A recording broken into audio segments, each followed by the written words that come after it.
He is one of the successful investor with the SMSF. He has created many properties. He is going to share his experience. So without killing any further time, let me introduce Raymond, MD from One Contract Property. He's Dilip, by the way, for those who don't know. I'm a 20 year in IT, and after that I started my own business. I'm a class 1 real estate agent, as well as I have a couple more business, bit and pieces, but I love real estate, that's what I'm doing. So I will help you guys. Thank you. Raymond, over to you. Thank you. Good afternoon, everybody. Thanks for coming, especially out on a lovely wet day like in Sydney. It's on now. Yeah. All right. I'm Raymond. I'm the Managing Director and founder of One Contract Property. Now, today, in the next 30-40 minutes, I'm going to explain to you self-managed super and also the ability, what's illegal to do in self-managed super and what is now legal and how you can build your investment journey over the next 15, 20, 30 years. There's some young ones in here, so maybe a bit longer. Now, a bit of background myself. I'm an accountant. I started off 30 odd years ago in real estate after I left high school. I got engaged, got my real estate qualifications, started selling real estate down in Queensland, just outside of Canberra. And after a few months I realised I hated it. So I quit, and my wife, my fiancée at that stage, said, "What are you going to do?" And I said, "I don't know." Literally, as I was eating some pasta at a restaurant, she said, "Why don't you become an accountant? You're good at maths at school."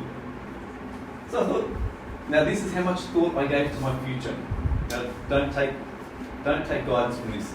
Literally between two mouthfuls of pasta, I said, okay. So I left my wife in Queensland, or my fiancée then, and I moved to Sydney and took a trainee accountancy role. And for the 20 years after that, worked in a chartered accounting firm, worked as assistant financial controller with a big international Australian joint venture, Chinese Australian joint venture, and then finally out on my own, running my own business and my own practice. And about 20 years ago, that all came to a grinding halt because I got hit by a car while I was on my motorbike. And for the next 2 years, like, who's seen a profit and loss statement? Right? You'll understand, as an accountant, I live by them. After being hit by the car, when I looked at that was black and white. It meant absolutely nothing to me. So literally I couldn't do accounting anymore. So for the next 2 years it was pretty hard. Then I got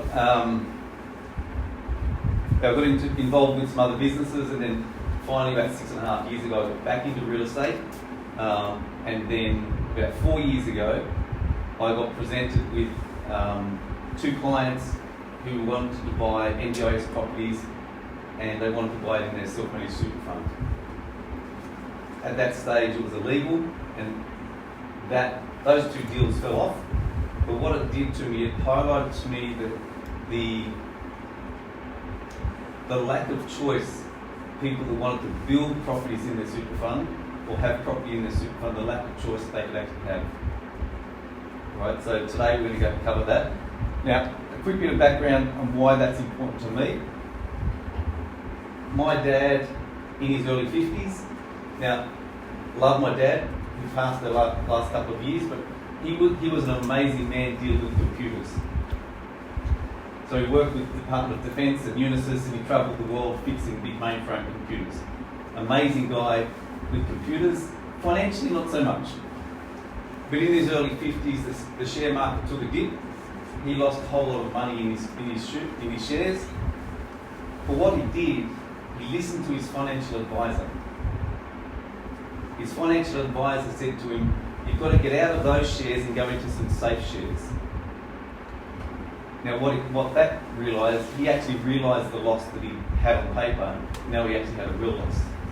So by the time he retired at 65, I think he had $200,000 in his super. He was on the government pension. Mum was a full-time mum, so she didn't work very much all through our lives. And so they retired. They were broke. A couple of years on, he got Parkinson. We sold the family home, moved them into a unit in Goulburn that was close to a full-time care facility because we knew that Dad was getting sick quite quickly. In the last couple of years, and this was during COVID, it wasn't COVID that killed him, it was his disease. The hardest thing for me in seeing my dad, seeing him sick was hard. But sitting down and talking to him, and him knowing he was going to die, but him being stressed and worried about how he was going to look after his wife, being my mum, when he passed, because he knew that the money that it was costing to look after him, his health care, was actually chewing up a whole lot of money in the super. And the government wasn't helping a great deal. And so he's coming to the last days of his life and he's stressed about the money and how he's going to look after his wife. Now, I could console him all I like. I was going to look after mum, the family look after, but from his point of view, as a dad and a husband, his problem and his stress was his wife. Now, we didn't have this solution at that stage. I hadn't come up with it. For him, it probably would have been too late anyway. But what you've got in your hands today is an example and an idea that can change your life, but also your family's life and your kids' lives. Right? Because at the end of it, my dad passed, my mum passed in the last 3 years, and the inheritance that they left, now for me it wasn't a big deal. My 3 sisters, it would help them out a lot. But what was left over at the end was next to nothing. You see today with some examples that I've got on the screen from my staff, that when they get to the final part of their life, what they're going to leave their kids is going to be quite substantial. And that's what you've got in your hands today. All right? So that's a bit of a background. What we're going to talk about today is knowledge. Knowledge is power. Now, that's incorrect, because it's not knowledge, it's, unless you do something with it, it's just potential. It's like having a Ferrari sitting in your garage. It's a fast car, but if you never learn how to drive it, it's still a fast car that's sitting there rusting. Alright? So today, you're going to get a lot of knowledge, and it's going to give you a lot of questions. And we're here today and after today with the team to be able to answer those questions. Right? But it's working on that knowledge. Now I have to talk about this. Even though I'm an accountant, I'm not a financial advisor, and I'm not giving you financial advice. These are ideas and things to think about. Alright? So take that on board. Now, as important as that is, this one's more important. Everybody that you talk to in the financial advice stage has got biases. Like my bias is new property. I love property, but I love new property. When you're talking to a financial advisor, and I'll go a step back a bit. The legislation out there doesn't say that you have to talk to a financial advisor. The media and everybody else will try and tell you have to talk to a financial advisor. The only thing you have to do, you have to have an investment plan about how you're going to use your money to be able to support yourself long-term in retirement. That's what you have to have. Now, if you're unsure financially about what to do, yes, it's a good idea to get a financial advisor. But now this is where the bias comes in. Because most financial planners around Australia cannot talk to you about property. The way they make their money is by telling you to put your money into the share market, and they will then charge you a percentage of funds under management. So if you've got, say, $200,000 in shares, they will charge you a percentage of that every year to manage those shares. Whether you make money or lose money, they will still charge you that percentage. All right? So understand that. So there's a group of financial advisors in that area. There's a group of financial advisors that just talk about property. All right? Now some of those will charge you a fee, and then others will charge you, they'll get paid a commission from the builder. Now they're okay. The third one is the one I recommend. The financial advisor that can talk to you about shares, they can talk to you about property, they can talk to you about collectibles, because at the end of the day, you need to go to a person that's going to give you advice across the whole board, not just in a little area. Right, so take that on board when you're going to get financial advice, right, and know where their biases are. Now today, a quick couple of things we're going to cover. What the government tells you is comfortable in retirement. The superannuation, the choice that we've got, and even if you've spoken to a financial advisor in the last 2 years, more than likely what they've told you is wrong. How property fits in and what is possible and what was property. How we work as one contract property and how we fit into that whole solution. And then I'll give you some examples from one of my staff that have started investing using their superannuation. Alright, now, comfortable. Who's thinking $640,000 would be a great balance to have in their super fund? Yeah, one? Anybody more, lower? More? I like your thinking. It's not enough, I agree, and I'll show you why. Now the government says the average person is going to have $640,000 in their super, and this is all based on industry super funds. Alright? Now, and you can go to the moneysmart.gov website, you can see these figures up on the website.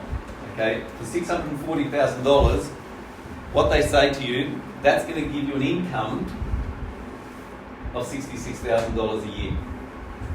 What they don't tell you is that's still going to mean you're retiring on part of the government pension.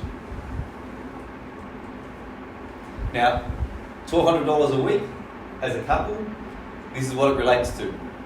Food and groceries, $226 a week. We're all going to get really skinny. Alright? Lunches and dinners out, $88 a week. I don't know about you guys. You could probably go to Macca's once. This is... Now, I joke because I'm from Queanbeyan. We could probably get to Canberra for a week, and if we classify Lake George as overseas, $30 a week will classify as overseas travel across Lake George. There'll be a parking fee there. Forget about it, you've gone broke. Right, but these are some ideas. This is what the government is teaching us about superannuation and what's comfortable. If we follow the narrative that the government says, put the money in the super fund and just let them look after it for you. That's the goal that they've got for your life. And if you're comfortable in putting it to someone that you don't know and trusting that they're going to look after you, feel free, go to it, enjoy your life in retirement. What we're going to talk about today is going to be something totally different to that. Again, how to make your super last longer. Anybody want to work past 65? Yeah? If you love what you do, why not? But if you have to, that's the problem. Like my father-in-law, an Italian hard-working man, he's 89, actually 90 next week. He worked up until his mid-80s, and he's a chef, owned his own business. Loved what he did and did it until he couldn't do it anymore. But because he loved to do it. You want to get to the stage where you continue doing what you're doing because you want to, not because you have to live. Alright? Now these are some reduce your expenses. Now from the expenses we saw just recently, just before this one, I don't know how you can reduce those much more and still have a comfortable retirement. Have a look at these for your lifestyle choices and have you thought about them? Working less, not at all. Have more income. Drive what you want. Who's into travel here? 1, 2, yeah? When you travel, if it's overseas, do you want to be in the front end of the plane or the back end of the plane? Now, it's a choice. You don't have to. But I know I travelled from Perth last week and I was travelling back business class and Virgin, and this was on a red eye, so I was leaving Perth at like 5 minutes to midnight. so I could get into Sydney at 6 o'clock in the morning, and Virgin cancelled the flight. Okay, thanks very much. And they transferred me on to Qantas. Now, I went from the front end of the plane to the back end of the plane, sitting like this, for 4.5 hours. Got me home, but it wasn't the most comfortable. But these are all the things you've got to ask yourself about being comfortable in retirement, right? So, probably stuff that you're not unfamiliar with. The choices that we've got in super. Now, industry super funds. Who's seen this figure? Who knows that? Yeah. How much money has been spent telling you that this is a good example? Do you know whose money has been spent telling you that? Your money. And that, I don't know how, it's millions. Alright? And that's all part of the fees and charges. Instead of it coming back to you as members, it's being given out to their associates to be able to tell you that it's good to actually give them more money to actually invest in. Superannuation, self-managed setup costs. Now, who's got a self-managed super fund here in the room? A few? Alright. There's a couple of misconceptions going around. Some people say you need 250 to 500,000 in your super to be able to set up a self-managed super fund. If you can show me legislation where that's true, I'll eat my hat. It's not. It's your money. Right? The industry super funds and the media are putting that out because as soon as you set up a self-managed super fund, you're taking money out of their industry fund and putting it into yours, and guess what's happening to their income? Guess what's happening to the financial planner's income that's managing that? So do you think there may be some misinformation coming around about not moving it out? Anyway, that's up to you. It costs to set up the structure to buy and build property in your super fund and have debt against it. It's about $5,500 by the time you set up your self-managed super fund, a bare trust and 2 corporate trustees, right, that you will control. So that's the initial setup cost. The fixed fees, depending on your accountant, is between $2,500 and $3,500 a year to be actually run the accounts and lodge all the reports, if you have the audit, and have everything done that you need to do in managing your super fund during the year. All right? But now it gives you the flexibility in investing in what you can. Now, a quick bit of background. Before one contract property, you could buy property in your super. Most of it was established because by the legislation, you have to buy what they call a single part contract. It has to be a completed house, a single acquirable asset.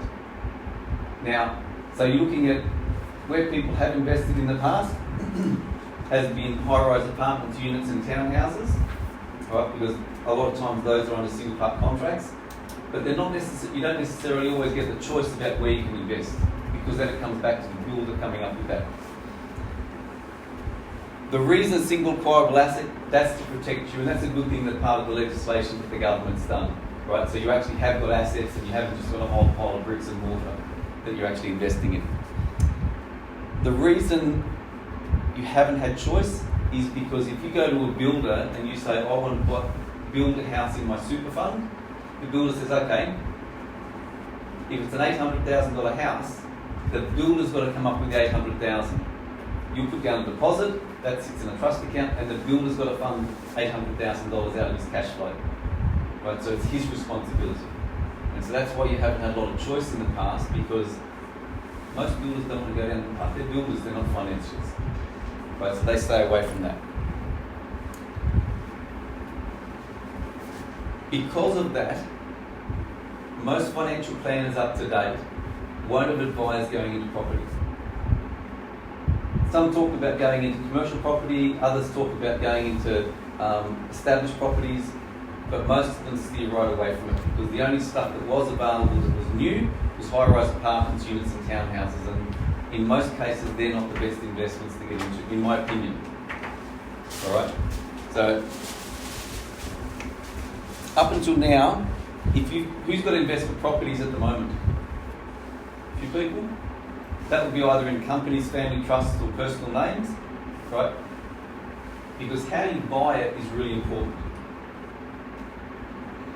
What's been off the table at the moment is being able to build property in your superannuation fund and taking advantage of the tax benefits. Because you can still buy the properties in your own name or in a company or family trust outside of super. But you can now also buy properties in your self-managed super fund, and there's two borrowing capacities. So you can literally today, if you've got capacity in your own name, you can buy a property, and if you've got the deposit in your super fund, you can now buy a property in your super fund. So you can be buying two properties at once. But the big benefit here is the taxation of how it's being taxed. Because if you've got investment properties in your own personal name or in a company or family trust outside of superannuation, you'll be at one of these tax brackets on any positive income you've got above that. In self-managed super funds or super, you're paying 15% tax. The big difference though is as we retire, if you're earning $100,000, $200,000 worth of income in these categories, when you retire, you will still be paying tax on every dollar. If you're making that $200,000 out of here in your self-managed super fund, you'll be paying 15% tax up until you retire. So the benefit there is between 15% and these tax brackets, that means you've got that additional money sitting in your super fund to reinvest into equity or into property to build your long-term wealth. But at retirement, you end up paying zero tax. So if you've got $200,000 income coming in your super fund every year, instead of paying up to 47% tax or 30% tax in a company, you're now paying zero. And you can live on $200,000. You can live on all the money. That's based on current legislation. Yeah, exactly. Like all what I'm saying is here, hey, the government understands there's $3.2 trillion in super. Yeah. They're always looking at ways to grab it. All right, so you would have seen over the last 5 or 6 months, the government's come up with some different schemes to be able to modify the tax system to be able to adjust it. If you look back since 1999, every 3 or 4 years, the government comes up with some adjustments to the tax treatment to be able to try and claw back a little bit more of that money. What about the capital gain tax on super fund? Capital gains tax, good question. Before you retire, if you've held it for more than 12 months, it's 10%. After retirement, 0. So depending on your strategy, it's an amazing vehicle to build new properties in. Now, Retirement, is that at reserved age or is that after 60? Because I know government got a separate reserved age yeah, for the retirement. that Discrimination. check with your advisor on that one. I'm saying from 65, 66, if you're my age and above. Yeah, that's I think in between 60 to 65 something. Yeah. So that's what you are recommending. Then you are eligible to draw pension or lump sum money from your super. But after 67 and a half currently, the government with real retirement age, Yeah. then that's become a zero for your tax liabilities. Yeah. But even up to retirement, you're still paying 15% tax. Yes. You just can't use it for your lifestyle up to that stage, unfortunately. So if you borrow the additional amount to buy property, super fund, Yep. banks charge more interest. A little bit. Percent. Will that not affect the percentage rate? No, this is the tax that you pay the government, Yeah. right? But we are paying the interest, more interest in essence. Oh, you're paying a little bit more Then you have interest? a loss. Yeah. Sorry? Then he would have a loss. I would suggest you don't. And I'll talk about that because then it comes back to what you can invest in your super. What you talk about is negative gearing. For me personally, I hate losing money, and I don't understand why people want to lose money in an investment that they think they're going to gain long term. If you can have the same investment and make money and put more money back into your pocket, that's a better way to have it. What about the depreciation benefits that should be done? All the same. Same. Yeah. So if you think about it, if you've got, I'll use round figures, if you've got $100,000 income, after all expenses, depreciation, everything else, here, if this is on top of what you're currently earning, that would you'd be paying more than likely 47%. Alright? So $447,000. In here, you're paying $15,000. So that $32,000 difference in a super fund now can be reinvested back into your super fund. Right? So tax treatment, as long as you don't need to live on that money, it's a great position to have here. Alright? We'll run through quickly this on that. Because of one contract property, and a quick overview.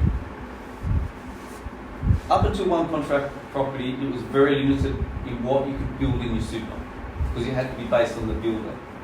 Now, and I'll show you how this calculates. If you can find a property anywhere in Australia under a two-part contract, so that's a piece of land and then build contract, so that's what we call a two-part contract, you can now turn that into a single-part contract and put it into your super fund. Because when I came up with this concept, I looked at it and said, okay, how do I invest outside of super? What do I like to invest in?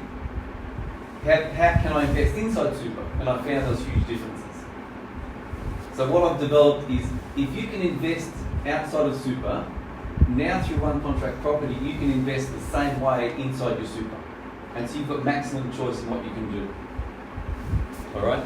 Now, two-part contracts, as we said, it all comes down to single acquirable asset. It has to be a completed property. So we haven't changed the legislation. What we've done is we've worked with the ATO. The ATO has given us a public product ruling that says, yes, what we've done, we follow those rules and we're covered off by the ATO. Right? We've just used that legislation and come up with a solution to be able to build properties using superannuation now. The big part, and this is what gives you the choice, is we've taken the responsibility away from the builders in having to fund it, because from our side, we'll buy the block of land and we will pay the builder all their build progress payments. So from their side, it stays a two-part contract and they continue to get cash flow on their side in their business. So that means if you want to build it, they'll build it because it's a normal build for them. Right? You're not asking them to fund it on the way through. Now, quick couple of examples. Superannuation. Who's heard of margin lending?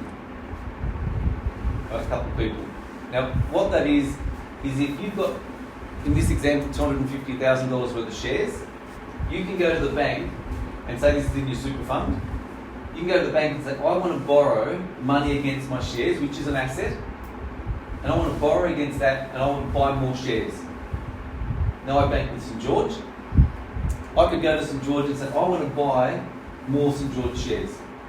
And they say, okay, we'll lend you 50% of your asset value.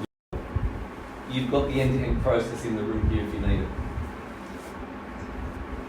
Once you've chosen that, we enter the single part contract. Your super fund pays a 35% deposit. So my company, we actually buy and settle on the block of land, and I engage the builder and I pay the builder all their build progress payments.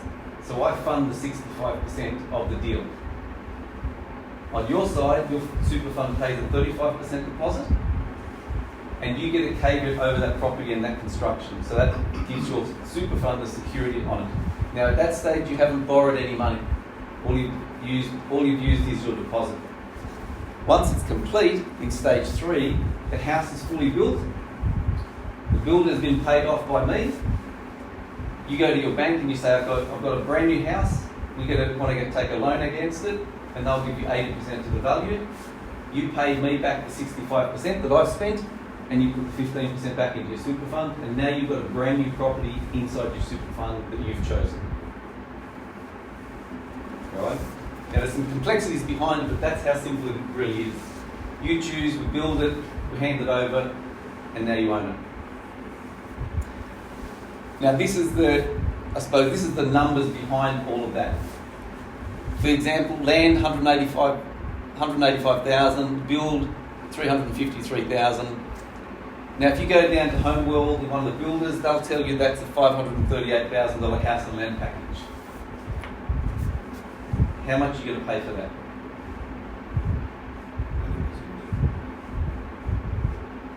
Anybody have a guess? That's the stamp duty. Exactly. By the time you've got all your establishment fees, stamp duty, holding costs, interest, in this example there's another $31,000 of holding costs that you've got to spend before you get a set of keys in your hand. Alright? So that land and house package that the salesperson at Homeworld has sold you is actually going to cost you about $570,000 by the time it's finished. Right? So that's what we call an effective two-part construction cost to build a new house. Where we come in, we charge $11,000 our fee. That's how I make my money, and my company makes our money. Then we've got our holding costs. Now these are all the costs that we incur to actually build this for you. Land tax, rates, insurances, quantity surveyor fees. Alright? Excuse me. So we'll actually have a quantity surveyor go out at every single stage just to verify that the property is actually, when the builder says, Raymond, here's a $70,000 invoice because we've got a slab on the ground, they actually go out and check it and yeah, there's a slab on the ground. I have had in the last 2 years a builder give me an invoice for a slab payment, and we get out there and the grass is about this high. So that protects you and us. So what you're looking at, 570 plus those fees. Now it's a single part contract for $611,000 that your super fund can purchase every day of the week. All right. Now, if you could do this yourself, you would save yourself the $11,000, which is my fee, and probably the land tax component. Now, the only reason I pay land tax is because we hold so much land around the country. I'm at the top of the table on land tax in each of the states. So if you could do it yourself, they're the things you'd save and still be spending everything else. All right? Outside of everything you hear today. Do you mind coming back to the previous part? Yep. So you said the plus stamp duty establishment in order 31,960. Yep. And the land tax as well. So when you included 611, is that the cost on top of 131 plus Yeah. 60,000? So that's what it costs you if you bought it outside of superannuation. Yeah. All right, whether it's in your personal name, in a company, family trust, etc. To put it inside super, that's our fee, and then these are the other costs that you've got to spend to put it inside super. Isn't there a double tax there? The land tax is there on the... No, this is stamp duty. Stamp duty. That's stamp duty when we buy the land. This is actually land tax. This is another tax. When you own, I can't remember the figures, if you own more than, say, $600,000 of the value of land as an investment, the government says, give me your money. So that's increased now, isn't it? Yeah. Yeah. That's the one-time tax? No, land tax is every year. And that's every year for a normal situation, but in this particular case, it's one time for Yeah. this specific. But in this, like example, what Raymond said, the biggest benefit is when you are building your own way, your bank is going to lend you 65% only, not 80%. Just remember, the way he structure everything is going to present to the bank to get 80% loan on that. None of the bank is going to give you 80% on SMSL, only 65%. Only two banks did it. It's very monopoly area. That's why the structure he created something new. It's going to benefit you guys. And you also said you have to pay the upfront costs. Yeah, so that's your cost. That's what your super fund, you pay a 35% deposit on that single part contract price. You pay the 65% at the end. You will pay stamp duty on that when you buy it, right? But if you understand, whenever you're buying something in your superannuation, you have to buy an established property, so you're always paying stamp duty on the purchase price. And so that's no different here. That's your purchase price, so you pay stamp duty on that once it's completed. So the fees of 11,030 is constant for whatever property value we buy. That's constant. Yeah. These will vary, just like as these figures go up or down, this will go up or down. All right? There's already a stamp duty which is already paid. Up here, on the Yeah. land. And then why am I supposed to pay again when I'm buying this? You pay stamp duty here. Because stamp duty in this construct is an input cost. Very similar to when you're buying bricks and mortar or concrete or windows, it's just another cost that goes along.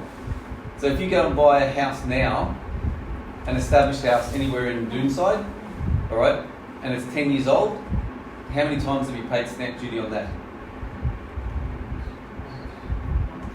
Whenever transaction happens, Will it change hands? If there'll be one lot of stamp duty when the builder's built it, because he'll be buying the land and then he'll be building, so he's paying stamp duty there.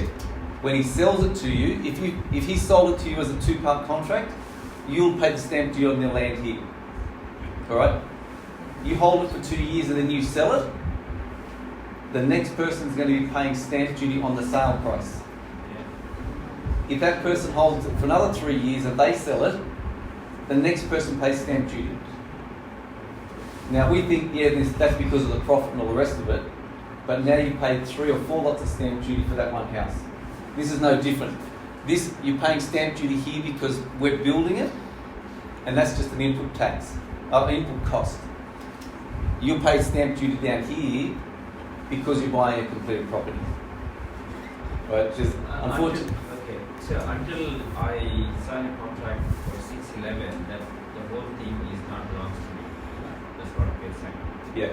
So the way we get around the legislation is that I end up, you choose it and I buy it. All right, and I settle on the prices that you've actually agreed with the builder. Right, and then you pay the 35% deposit and I fund the 65%. All right, and that, because I can do that and combine it all together, that gives you the ability now to choose whatever you want. so you would pay the first 31,000 stamp duty when you buy it, and when I buy it from you, I'll pay the 30,000. Yes. Yeah. You are always paying one time stamp duty, not 2 times. So what this gives, you don't have to do this. Okay? What you haven't had the ability to do up until one contract property is to build new property in your super. You could go around, I'm going to say Doonside, but you won't buy it in Doonside. But if you could buy in Doonside, what can you buy in the established market in Doonside or Blacktown for $611,000 compared to this? All right. Now you've got a choice. You can do either or. All right. If you can find, like I used to live at just down from Tyndale Christian School for a number of years in Doonside. That's why I keep on referring down to there. But that was a nice house. All right, and it was a new house. There was a townhouse next to me, a duplex next to me, and then some old houses next to that. Now, they were all valued around the same price. But for me, I would always prefer new compared to old. All right? When it's tenanted, if a tenant comes along, most of the time they want new rather than old. So, as an investor, you've now got a choice. You can buy the old property or you can build the new property. You can pick up the warranty that comes along with the new property, or you can buy old and pick up the repairs and maintenance bill that's ticking over with the established property. You can't modify much. Once it's in super, no.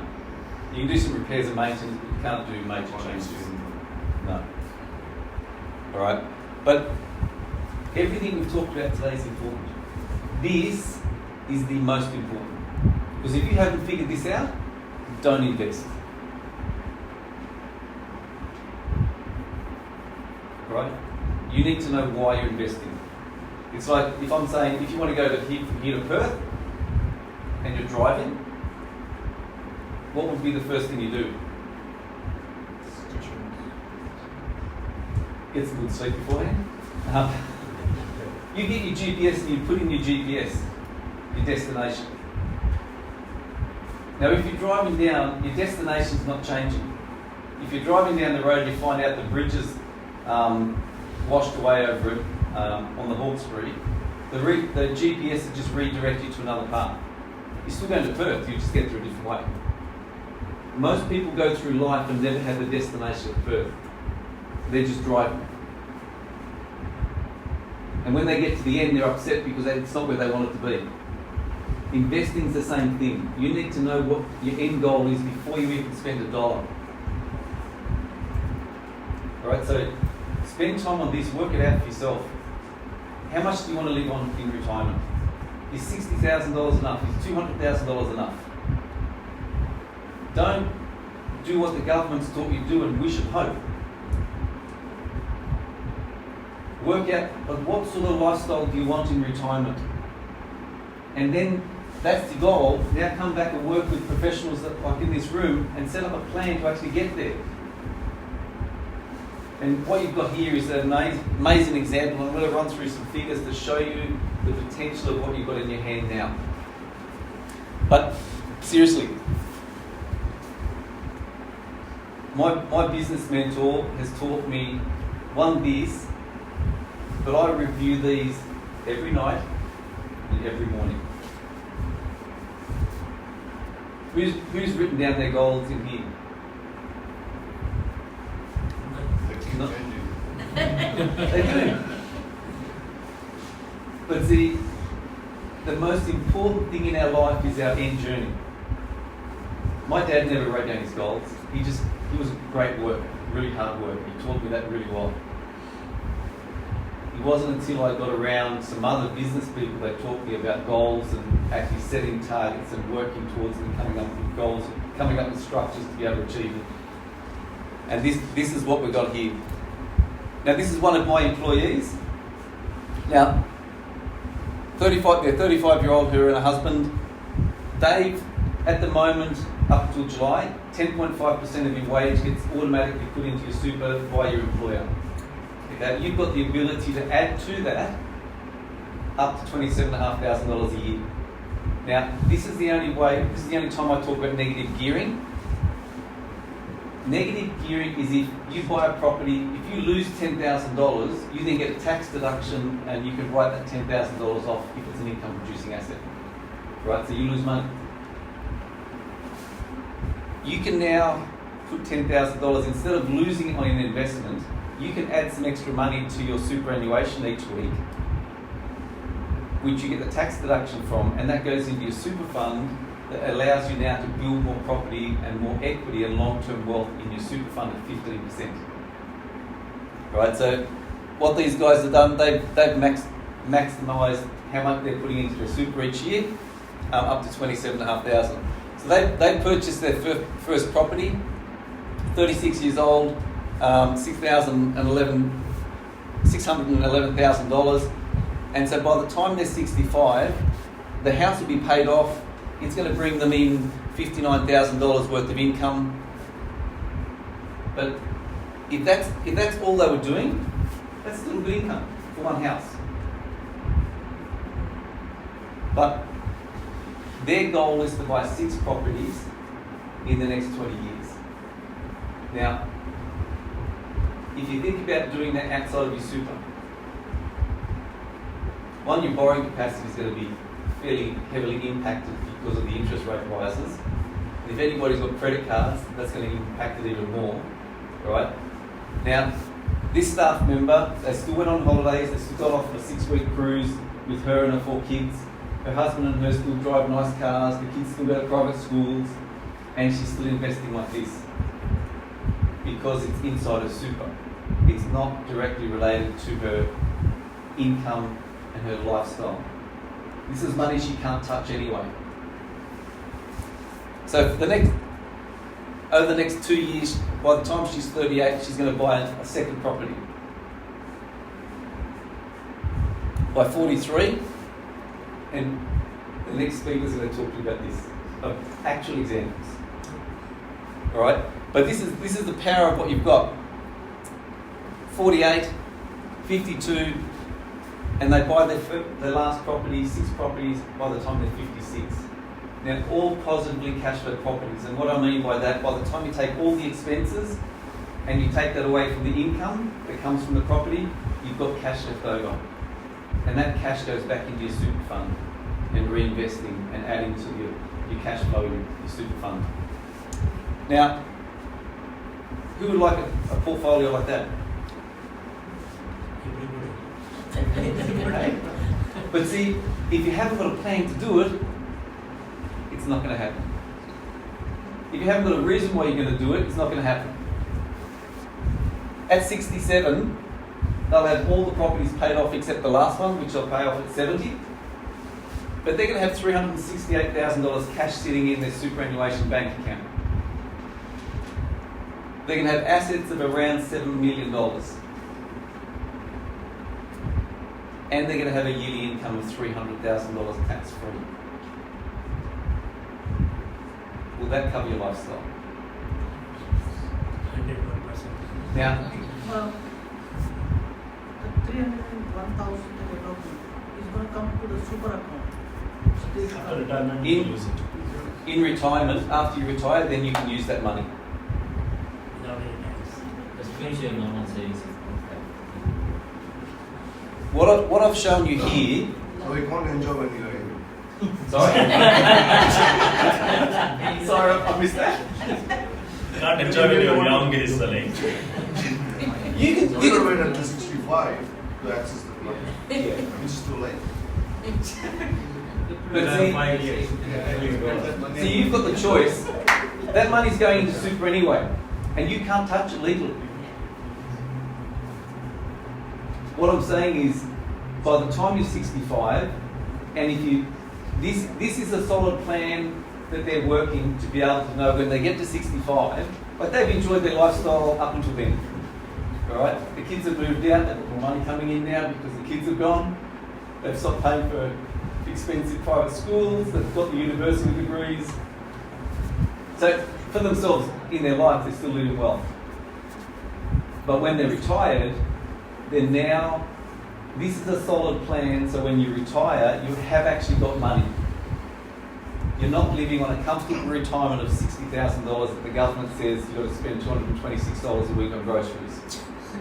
How did you buy the second property there, or the third property? How did you acquire so much of money to buy another house by then?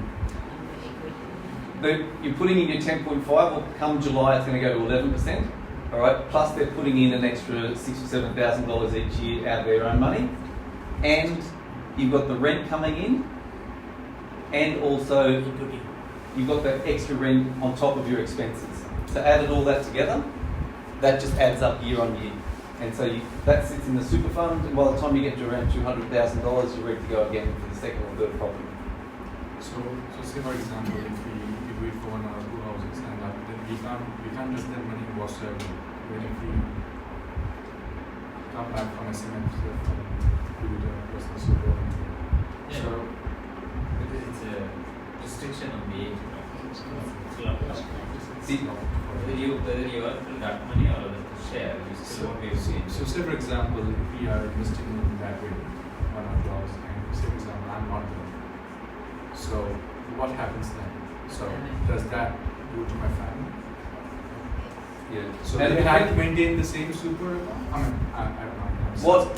What if you die, when you die, and we are all going to die?